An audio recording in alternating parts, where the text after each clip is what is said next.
Donc les savants te disent tout prêt qui engendre un intérêt, c'est quoi? C'est riba. Là où les savants divergent, c'est quoi la illa? C'est dans le riba bouillon. C'est dans le riba bouillon, c'est-à-dire le riba dans la vente. C'est là-bas où il y a divergence. Tous les savants divergent, c'est quoi la illa? C'est-à-dire quand on veut échanger deux choses de même nature, parmi les choses qui ont été citées.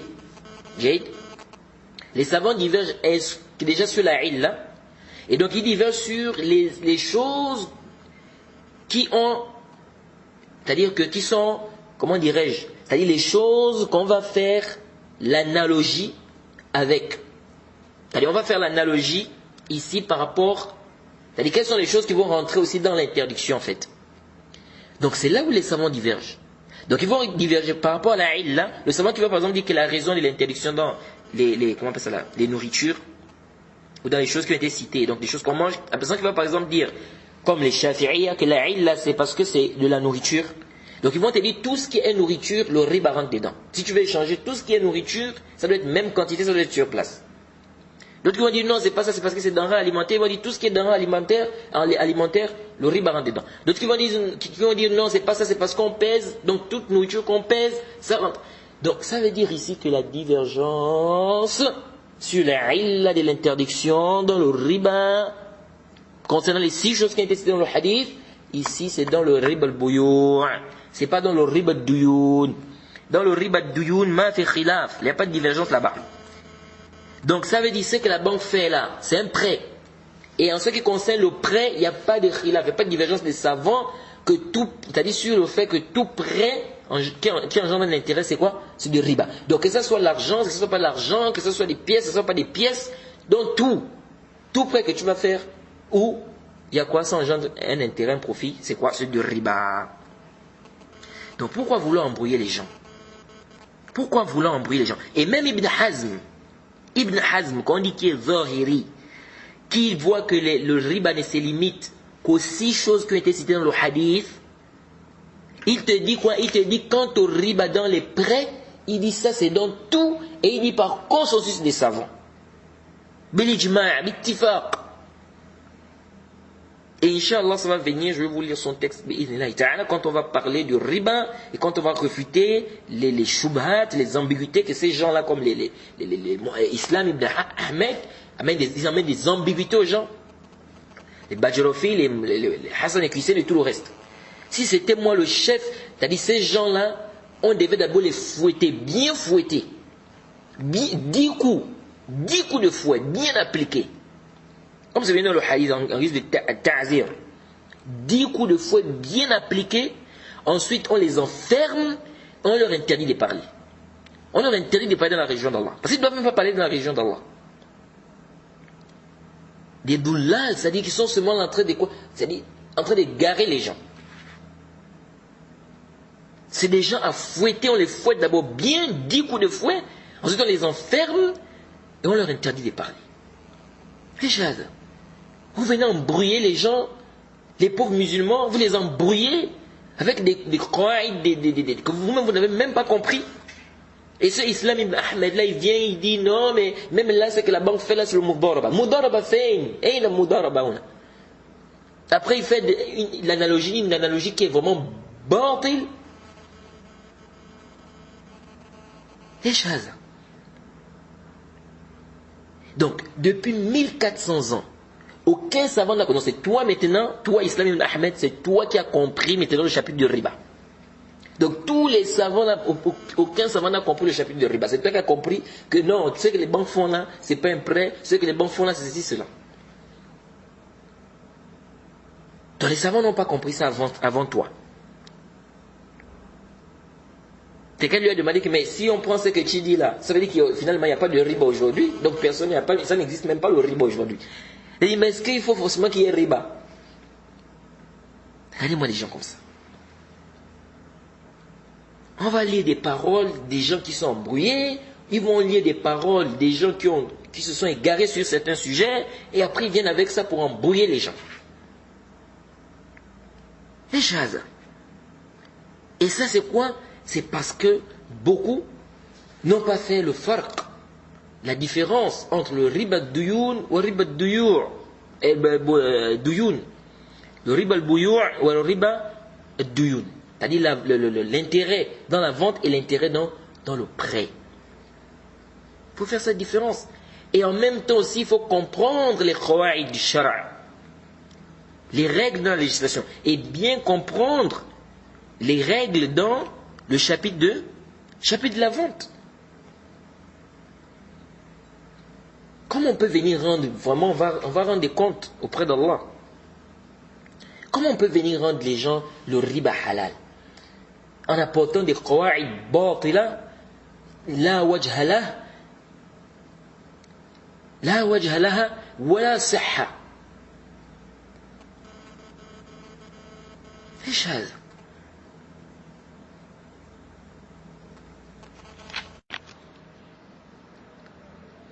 C'est pourquoi les frères, on doit apprendre la religion. Wallahi, on doit apprendre la religion. Si on n'apprend pas notre religion, on aura vraiment des problèmes. Wallahi. Comment on peut même réfuter ces gens-là? Comment on va réfuter ces innovateurs-là si on n'apprend pas notre religion? Et ils sont en train d'embrouiller les jeunes, embrouiller les gens. Et bien évidemment, vous allez aussi trouver que beaucoup de gens qui écoutent ces gens-là, ou certaines personnes parmi ceux qui écoutent ces gens-là, c'est des gens qui ont déjà parfois un penchant vers l'égarement. Donc on doit s'élever. On doit refuter ces gens-là. Ces innovateurs mubtadi'a qui sont en train de garer les jeunes, qui sont en train de garer les awam, en apportant des qawa'id batila qui n'ont pas de wajha. On doit refuter ces gens-là, les frères. Et cela ne peut se faire qu'avec quoi? Le ikhlas, le ilm, le ikhlas, le dua. Il faut la sincérité, il faut la science, il faut beaucoup de dua. C'est un djihad. C'est un djihad, c'est un combat. La réfutation, c'est-à-dire refuter les innovateurs, c'est un djihad. Et c'est beaucoup de récompenses. Quelqu'un peut être guidé à travers une réfutation que tu as eu à faire sur un innovateur. Vous vous imaginez? Quelqu'un qui écoutait ces gens-là, à cause d'un seul rad que tu as eu à faire, il a été guidé. Ça a été une cause de sa guidée. Combien de récompenses tu vas avoir? Quelqu'un a été guidé à travers ta réfutation. Beaucoup de récompenses. Donc on ne doit pas s'asseoir et rester là à dire non, ils sont là, ils n'avaient qu'à parler, de toute façon on sait qu'ils sont des égarés. Mais qui sait que c'est des égarés? Beaucoup de gens écoutent ces gens-là. Plein d'awam qui ont besoin de connaître la salafia, qui ont besoin d'être guidés, écoutent ces gens-là, ils pensent que c'est des gens guidés. On doit faire le bayan. On doit éclaircir, on doit faire le bayan, expliquer aux gens que c'est des doudlals, c'est des gens qui égarent les gens, ils ont des ambiguïtés, ne les écoutez pas.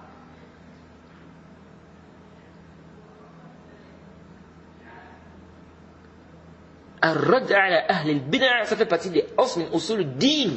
C'est un fondement parmi les fondements de la religion, la réfutation aux gens, c'est-à-dire aux innovateurs. On préserve notre religion également en refutant le faux, en refutant les ambiguïtés, en refutant les innovateurs.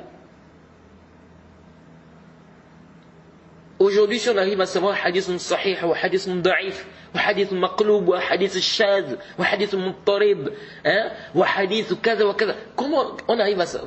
Comment on fait pour, c'est-à-dire aujourd'hui, comment on fait pour connaître cela? C'est parce qu'il y a eu des hommes qui ont travaillé, qui ont mis leur énergie sur cela. Fouiller, faire le bahth sur les rois, celui qui rapporte le hadith. Est-ce que c'est un thiqa? Est-ce que c'est un da'if? Est-ce qu'il est comment? C'est le hifz? Est-ce que tout ça, ça a préservé le din. C'est pourquoi les gens qui viennent aujourd'hui, qui disent aux gens, vous là, vous avec vos histoires de mise en garde, vous êtes en train de diviser la Ummah, c'est toi qui es en train de diviser la Ummah. Quand tu es en train de vouloir permettre ou quand tu es en train de dire aux gens qu'on ne doit pas faire des réfutations. Donc tu veux quoi, que la communauté puisse s'unir dans le batil? C'est quelle union ça?